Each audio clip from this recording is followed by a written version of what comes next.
Go. Oh, hi, Louise. Oh, hey. Hi, Angela. Everyone's coming in. Yay. These Zoom webinars are a bit like, oh, sorry, workshops, a bit like a party. You're happy once people start arriving for 5 minutes beforehand. Okay, so anyone just coming in, welcome. It is the How to Get Started Using Behavioural Science and Comms and Marketing workshop, and that is a mouthful.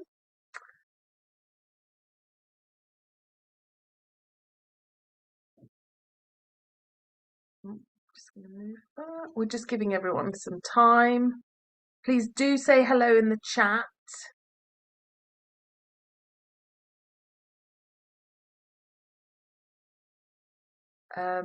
And if you want to connect with each other, please do pop it in your LinkedIn handle. If we're not LinkedIn, I live on LinkedIn, so please do say hi to me. It's Ruth Dale. But really interested in knowing your work challenge. So if you are coming today with a work challenge, you're working on something particular in mind, please pop it in there. That's as much for you as it is for us. It just really helps us focus, but also we're going to go through your work challenges quite deeply today.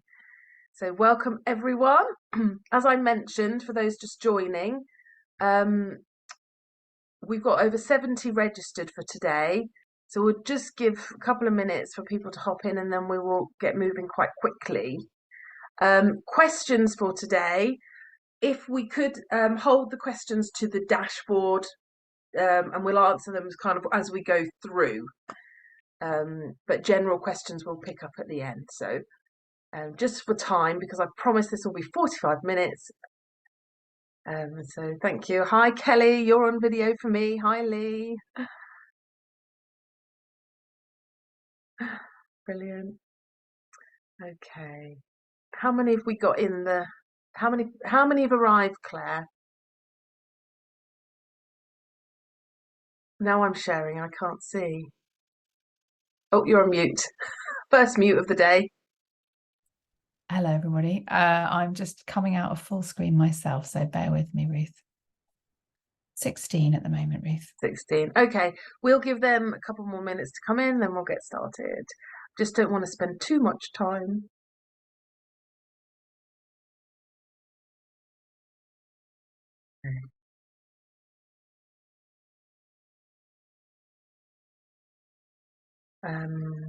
Hello to anyone who's in boot camp here.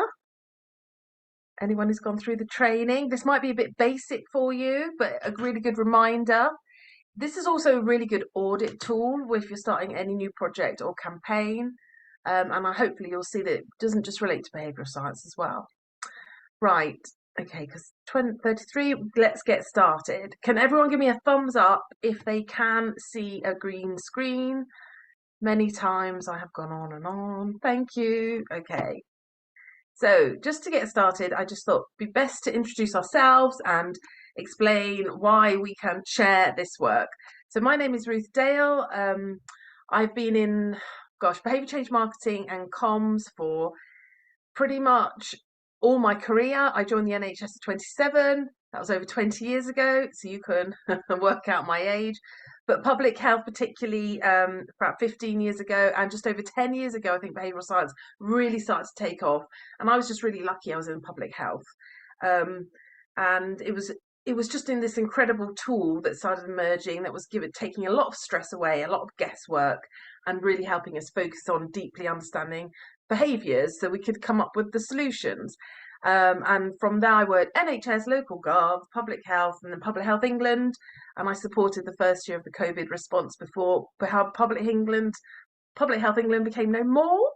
And during that time, just started training in sort of comms and marketing public health teams in behavioural science and how to use it effectively. So today's session has really come out of our bootcamp training.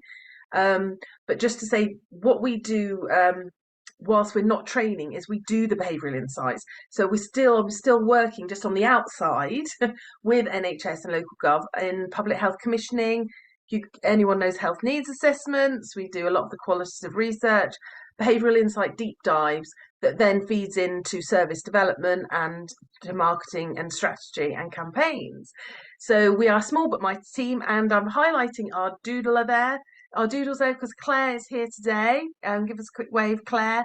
She is our doodler, because I'm sure you appreciate that actually one of the tricks of communications is effective communications, in the sense that whilst I was in-house, we would write beautifully, grammatically correct, wonderful insight reports using behavioural science to give, marketing propositions or campaigns, and no one would read those reports, quite frankly. Reports would stay quite closed, maybe skim read and read in a meeting and then never looked at again. So we really believe that actually the way you communicate behavioural insights is as important as the work itself. And we specialise in audio and video reports, as well as live doodling, which is led by Claire, our incredible visual designer. And so she's here today, and she'll be in the chat answering everything and keeping me on time. So if you hear her tell me to stop talking, that's why she's there. Okay. But you probably know us from our bootcamp lives, which is where we have our training. People from all around the country come together and spend the day. And our promise to you is one day will kickstart your journey into behavioural science. And we also do that as a team. Some people have quite complex or time-sensitive projects or need a team to get on board. And we also have our weekly newsletter and our podcast, which run in parallel, really, which are just there to help keep people up to date in this incredibly complex, fast-moving world of behavioural science. So today's session has really come out of the bootcamp training, because what we find is a lot of people will hit overwhelm. You're really busy in your comms and marketing, running departments, responding to things, trying to do an awful lot with not a lot of money. And behavioural science comes up a lot. People say, oh, what's behaviour change? Or I need behaviour change marketing, or what's this behavioural science stuff? And it's very easy to fall into overwhelm and think, where do I start and how and when?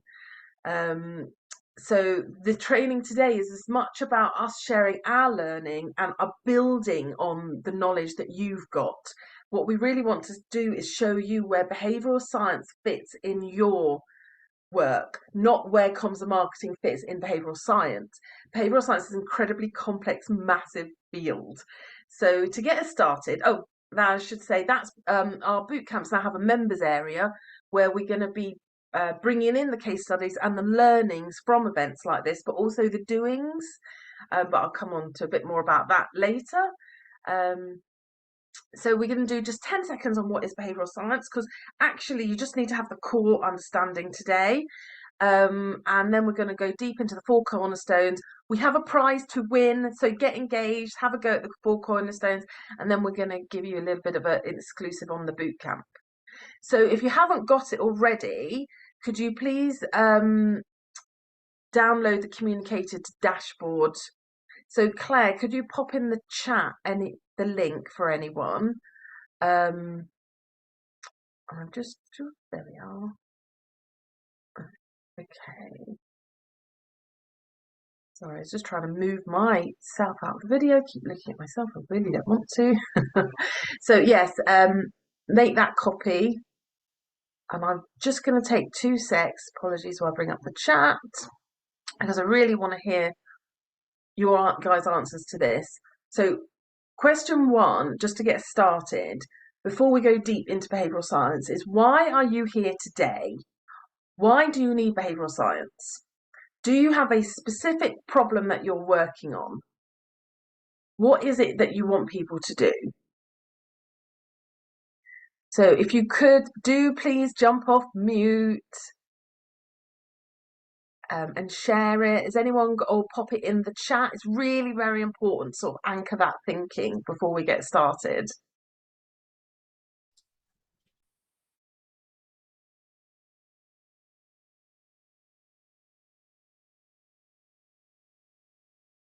And thanks for saying hello, everyone. I'm just looking at this. Hi.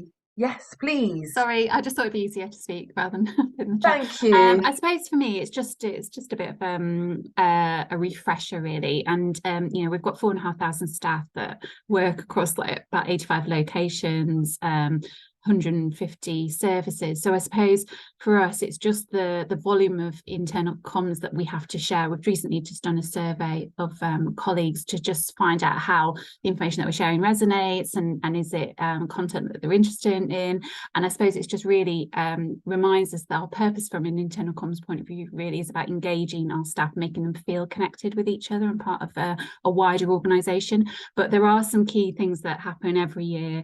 We have the NHS staff survey, the vaccines. We're constantly telling people to do things, to respond to things, do things. And I suppose it's just how we can be a bit more clever with our comms, rather than just constantly telling people to do things all the time, and actually getting them more engaged and actually changing behaviour. Because those people that do those things all the time are always doing those things. It's those that are in the, you know, that 30% that just too busy, haven't, you know, are not engaged, can't. So I suppose it's just how we can learn from today to help those sort of things. Brilliant. Okay, thank you, Louise. And I've seen some great ones coming through. Andrew's working on a change management project for a large shared service concept. So changing work practice. Is it Nosheen? Sorry if I've said that incorrectly, Nosheen. To encourage colleagues to adopt and use a new CRM system. So that's a channel shift there, potentially up. You know, pushing people onto a new platform is never easy. So yeah, so it's really important just to think, okay, what is it I'm asking behavioural science to do? Because that is essentially your core. You mustn't lose sight of that. And what's happening when we do the behavioural science training and with the learning is that people can very quickly sort of forget why they're doing it and forget the ultimate vision of what they're seeking to achieve. And that's kind of a slippery slope you can go down really, really quickly. Essentially, the key, what behavioural science will do for you, the absolute key is understand your audience, because you've got these challenges you need to achieve. The key to achieving them is through the understanding your audience, and behavioural science is the best way to do that. Nobody in our sector, you know, most people we work with are public sector or, you know, higher education, charities. We all do what we do to make a difference, to help people. No one spends their life in communications just wanting to add, like you said, Louise, all their work to add to the noise, the massive overload of information that everyone's experiencing. That is not why we are here. You're not here for the big bucks. We're not in the financial sector, you know. You really are doing it because you're seeking to use words and ways to influence people and change their behaviour. And it is generally, hopefully, always to make a really positive difference. So behavioural science is giving you the key to unlock your understanding of your audience. And what it does is it just brings a whole new light into that, because that is where the answers to your questions and your solutions lie. Okay, so we know the world is busier. We know that your workload is probably higher than it's ever been. And we know more information is not the answer. Unfortunately, what we can really happen is, as well, is we can inadvertently shame our audiences. When we're asking people to make behaviours and change work patterns, health patterns, we can inadvertently shame them by thinking they're doing something wrong, making them feel negative. If we keep telling them to change, we can also increase inequality. And I'm pretty sure that no one here is wanting their comms and marketing to help make things worse. But also there's an incredible amount of duplication in the system. So behavioural science will just help you shift away from all those things. And of course, in our bootcamp training, we spend like a whole workshop on understanding behavioural science, because there's a whole paradigm shift there for you. But really, for today, just try and understand that behavioural science helps you understand human behaviour. It helps you understand your audience's decision making, and it prioritises context. Okay, so just for today, I will use behavioural science to understand how my audience makes decisions and the context in which those decisions are made. Because when you understand the decisions, you're pushing your brain to actually, well, okay, I say I know my audience, but do I know their decisions? And do I know the context in which their decisions and how those contexts change? And of course, behavioural science is a massive field. It's got behavioural economics, cognitive psychology, neuroscience, consumer psychology, and it's very complex. It's as busy as a marketing, PR, public health field. So it's really hard to try and stay on top of it. So it's really important you know which bits are best used for you. And there's also a lot of controversy in the field. There's a lot of people being looked at. There's some fraud accusations going on. So it's really important you don't use the dodgy science, and there's a lot of that on LinkedIn, and you use the stuff that stands up, that's credible. So if your work's unpicked by your stakeholders, there's scrutiny in our system, it stands up, it's got that. And that's what we make sure everything that we talk about has that credibility for you.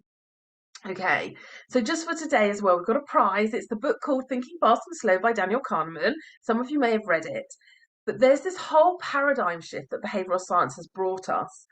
So he's very famous for saying thinking is to humans as swimming is to cats. In other words, we don't like it. But you can pretty much guarantee that your stakeholders, and perhaps you, and I know I do it all the time, think more knowledge. If I just explain to them this, they will do that. If they will just know this, they will make the change. If. And that's how we approach our problems. If we can get them to do this, surely, if everyone knew how much palm oil was destroying the planet, everyone would stop buying products with palm oil. Unfortunately, our sort of behaviour audit as a human race is pretty devastatingly poor when it comes to changing behaviours because of knowledge. If we did, there would be no public health campaigns, and there'd be no climate emergency. And behavioural science proved that. Behavioural science essentially proved that we're all irrational first, rational second, and the extent of which will probably surprise you. But we work within environments that expect people to be rational. So there's that tussle, that pull.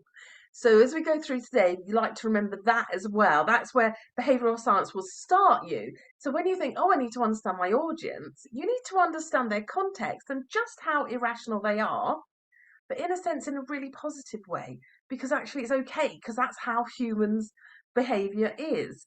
You're seeking to not understand what information you should share, you're seeking to understand your audience's decisions and the context in which they make them. So there's that's the shift, and that's how behavioural science can help you. So has everyone got their if everyone got their dashboard, I would just switch to the dashboard really quickly. So it's the right. Hang on. Okay, so if everyone's got their dashboard, I'll open up that one. Okay.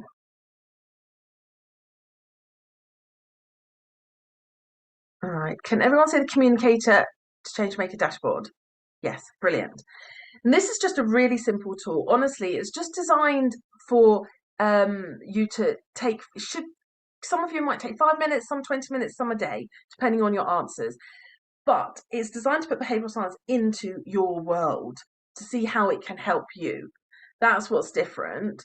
The dashboard at the front will automatically be populated when we answer the tabs, the 4 cornerstones.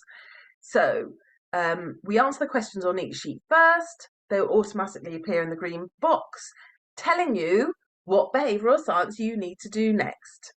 Okay? It really is that simple. So let's go through it together. The first one of the 4 cornerstones is vision. So understanding the strategic outcome, where you fit, and if behavioural science or theories of change are being used. So right now, take a moment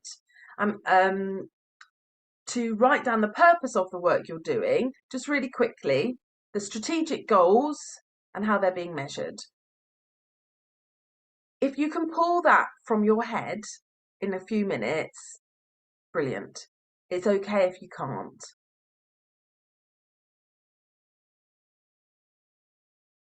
So just to help to go along, I might do I'll do a sports one we worked on, help people move more.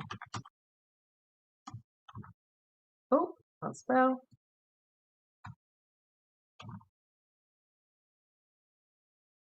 Strategic goals are to increase health so they can have an operations.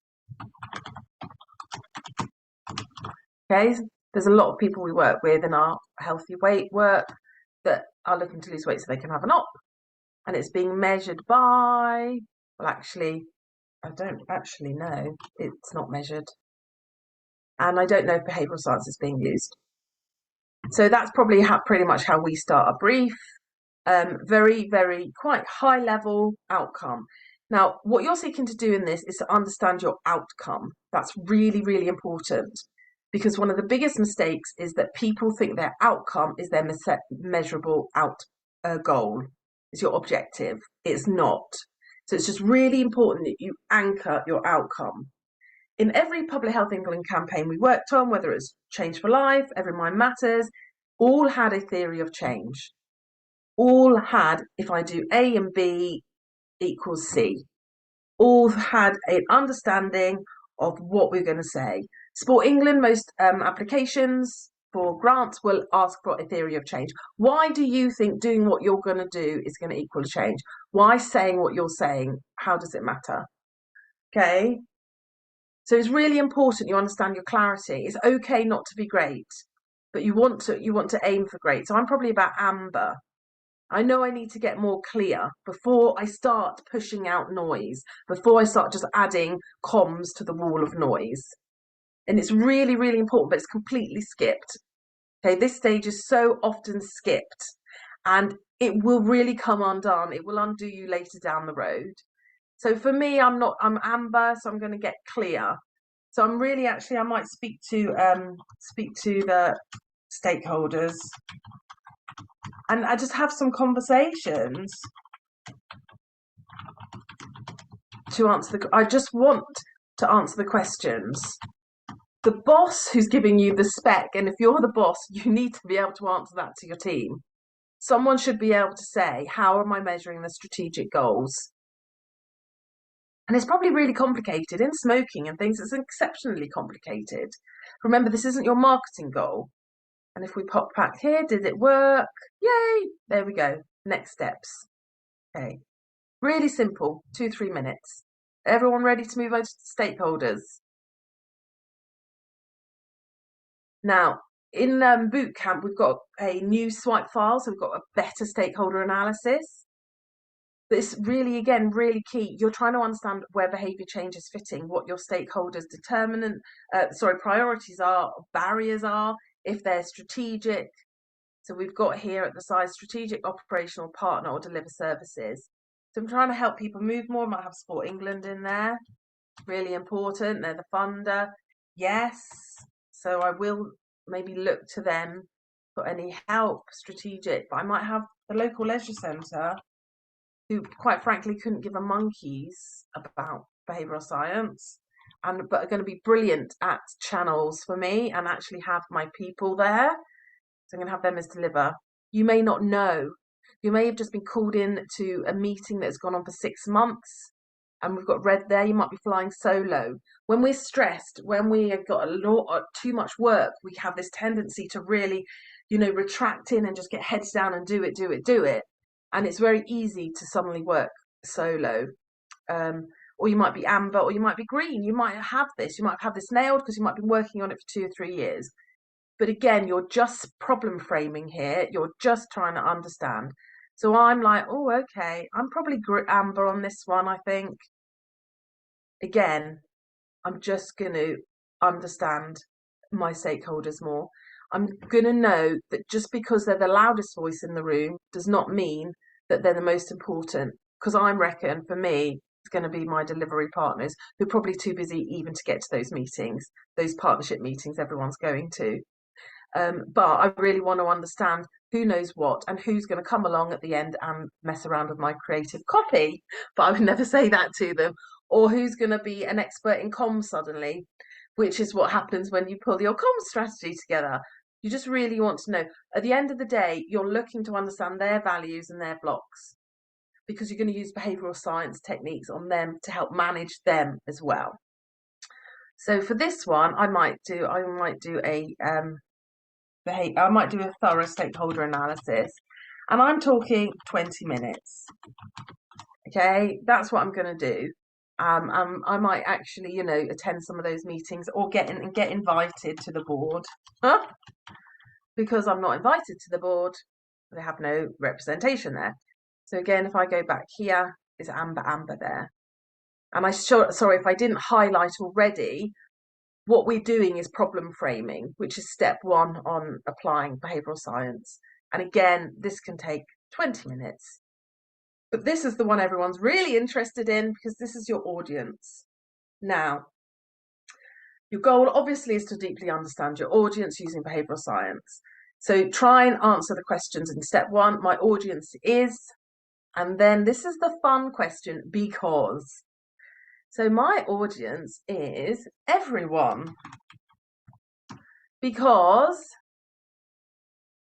the committee said so. Absolutely no rhyme or reason to it whatsoever.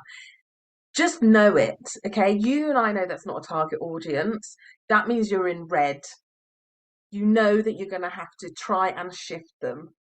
But you know that starting to talking about segmentation and changing people's decisions immediately will polarize, and people don't like being wrong.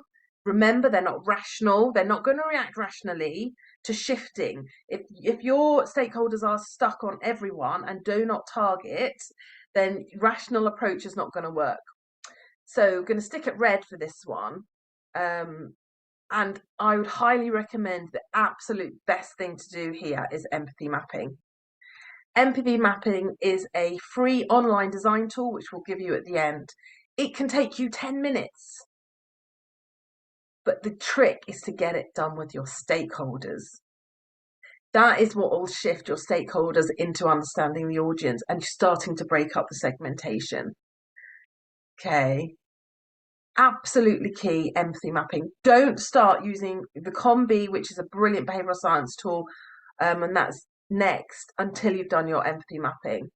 You don't need to use COM-B with your stakeholders.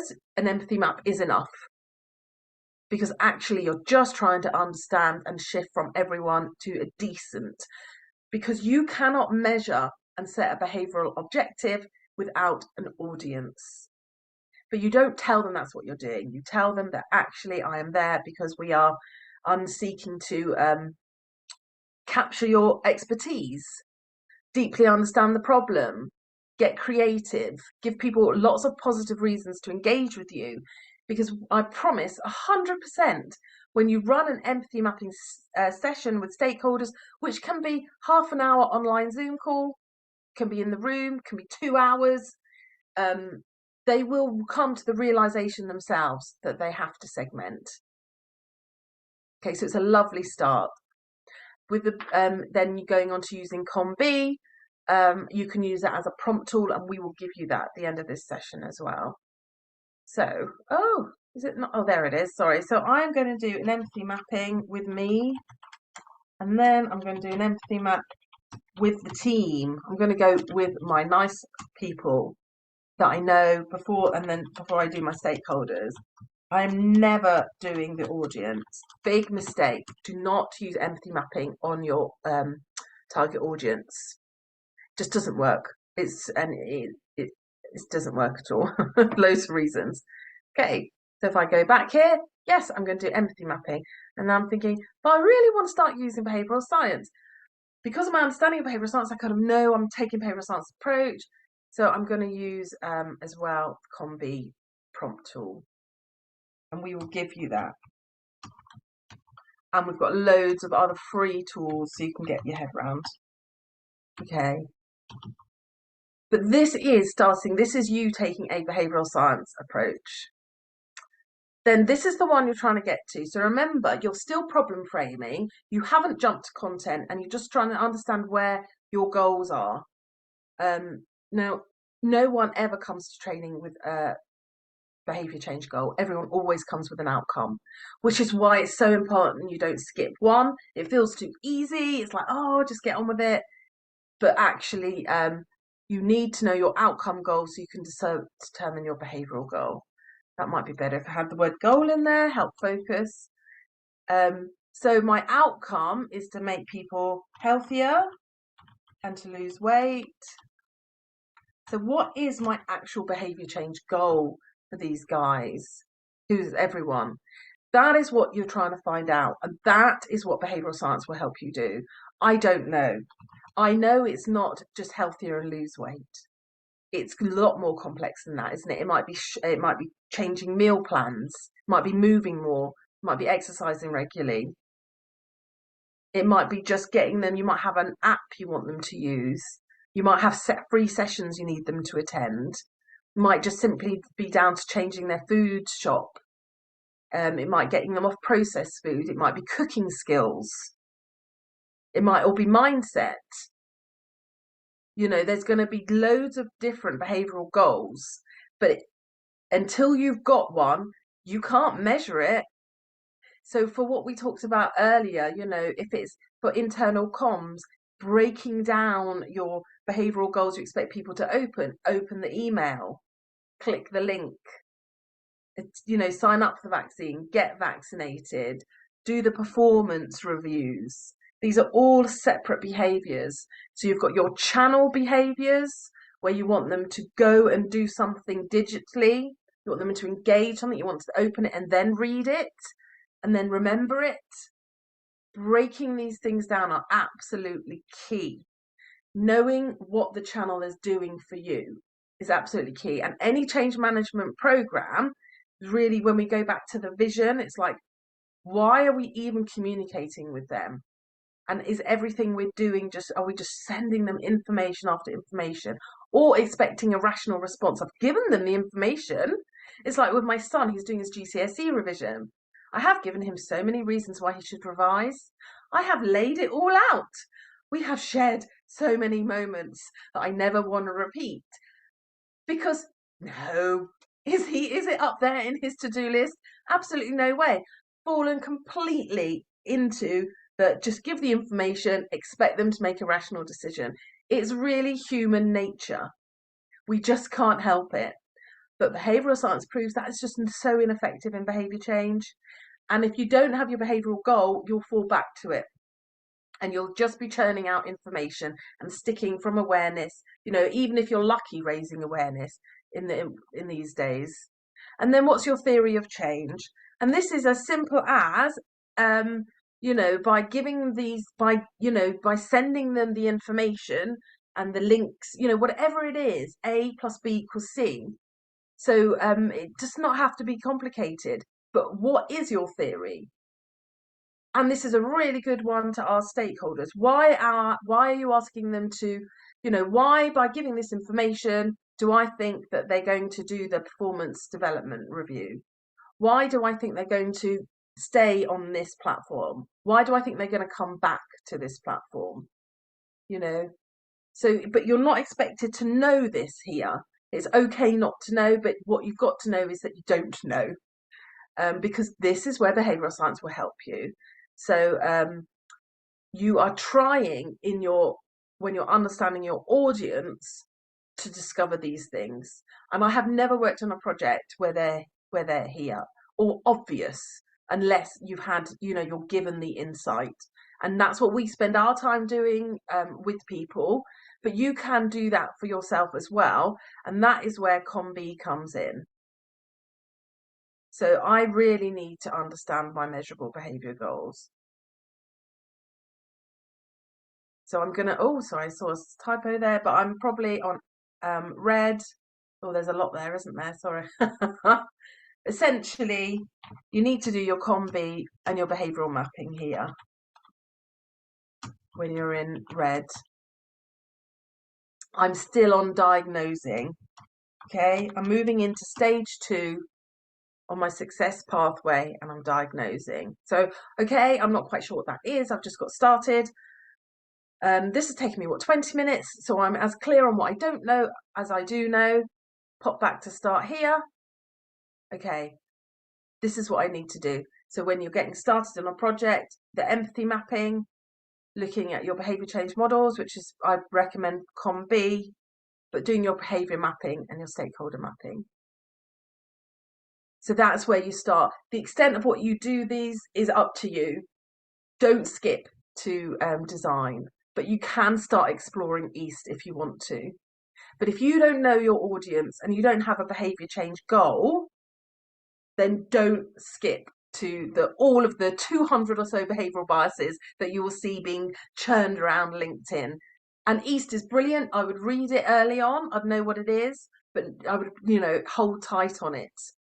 Because actually what you're seeking to do is understand the barriers and the blockers of your audience, deeply understand them so you can set a behaviour change goal.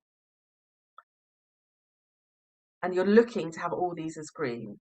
So I'm hoping as you go through, you can see actually my ultimate goal here is to set the elusive objective. And it is elusive because there are so many behaviour change campaigns that do not have any objectives. Okay, so I'll just pause there to take any questions. And I'm gonna hopefully you've done that.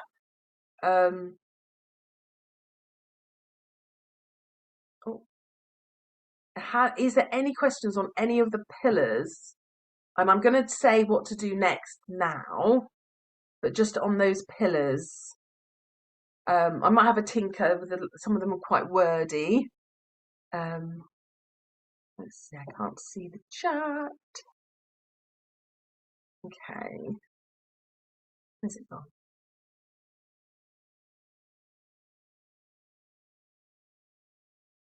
Okay, so if you want to win the prize, do pop your next thing in there. What do you think for your project you need to do?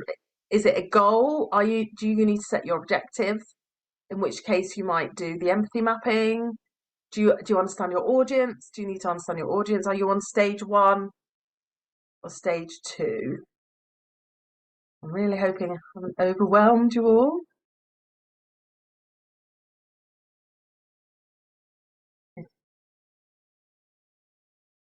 So on your success pathway, where are you? Empathy mapping, behavior change models, behavioral mapping, personas, stakeholder mapping.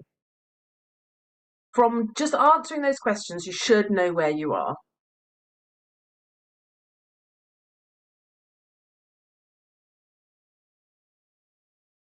Anyone like to share? If you don't want to stick it in the chat, just shout it out. Okay, Kelly's vision. Yes, Kelly, do it first. It's like your North Star, your vision. Nicola says empathy mapping. Yeah. And we've got a brilliant podcast on empathy mapping. I'm going to go through that in a sec. Please do listen. Empathy mapping, you can fall into like this assumption bucket where you get really worried. You're making assumptions about people and you feel like you're judging them. If you feel like that going through, draw a big bucket on a piece of A4 and write your thoughts in there. Don't not do the empathy mapping, okay? Don't do it because you're worried about judgment. You're literally brainstorming. Nasheen needs, okay, Brill. Nasheen wants more on behaviour change models. Rebecca's empathy mapping. Rachel's stakeholders, yeah, and internal audiences. Because there's one thing is that we do not work in, well, we do work in silos, but we don't live and exist in silos. There's a lot of interdependencies across organisations and systems that can really help you. Anything that is less work. So in our boot camp days, we go through all of these 4 stages. So in the morning, we look at diagnose and empathise. So we understand what behavioural science is a bit more about. That's a lot of fun. There's a lot of fun, which is, how can people talk about cats and swimming? It is fun. And then we go into our combi and empathy mapping. So you get practicing with that. Then in 3 and 4 in the afternoon, we'll look at behavioural biases and E.A.S.T. Okay, E.A.S.T is just brilliant. And then workshop 4, we do social norms sprint, where is the bit everyone really wants to get to, which is much more about content, creative. But I promise you, by the end of the day, you do things completely differently than you would have done at the start. So for today, after today, what we'll do is I will send you the Busy Communicator's Guide to ComB. So if you want to read more on what ComB is, we've got a prompt tool. We've got prompt questions for you. and we will send you Dave Gray's empathy map. It is so brilliant. There's absolutely no point duplicating it. It's open source. I'll send you the link. He wants everyone to use it. He's an incredible visual designer. So you can have a go. And literally you can take 10 minutes. And then there's a podcast playlist for you, which will just really help you. And there's a bit of honesty in there, you know, a bit of like actually where we go wrong with empathy mapping. And Combi can send people, our Combi projects that I work on can be up to 3 months long.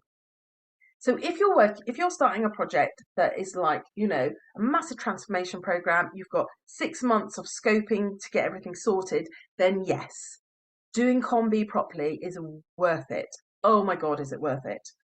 But if you're working on a tight time frame, you're on a comms program, you're looking to develop a, you know, communication strategy, use Combi as a thought tool. The questions themselves will totally change your thinking.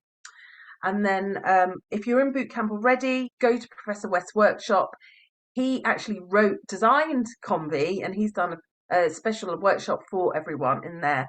But also, I'm going to pop this in your email. You've got E.A.S.T, which is written 10 years ago by the Behavioural Insights team. If it ain't broke, don't try and fix it. Don't read anyone else's summaries of E.A.S.T. Oh, I know that's controversial, but just read the source here. It's so good. It's so easy.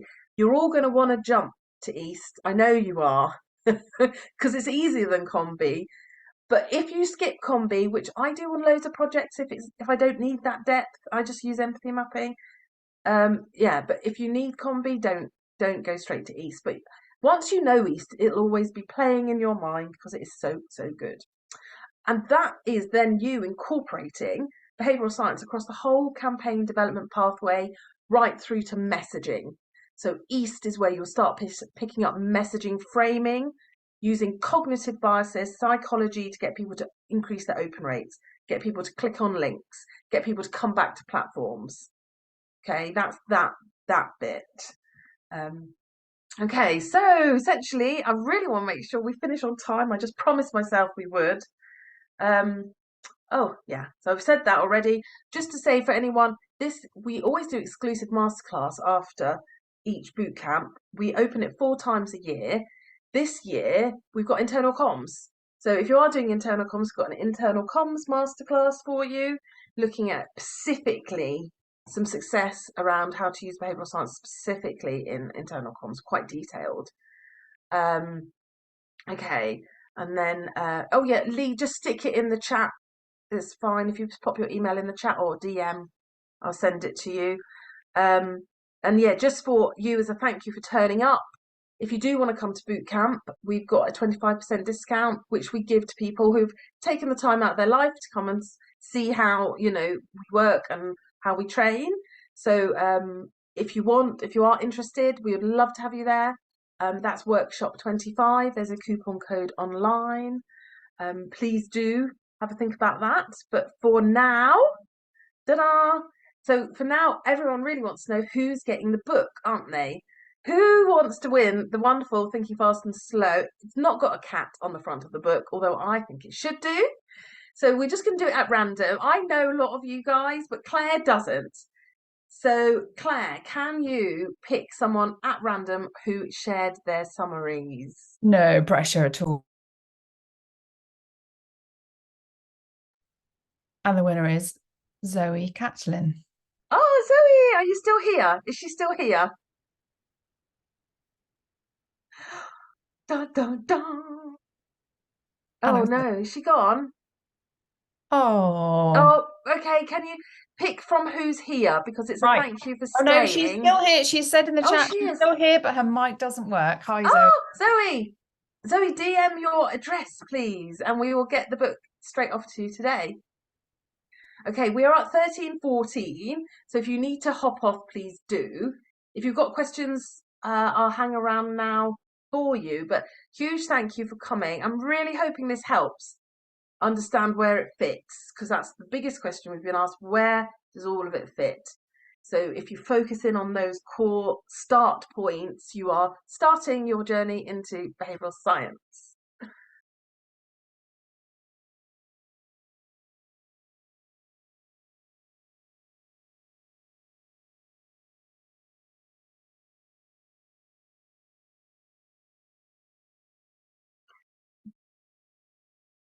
If you want to ask any questions, do just come off mute as well.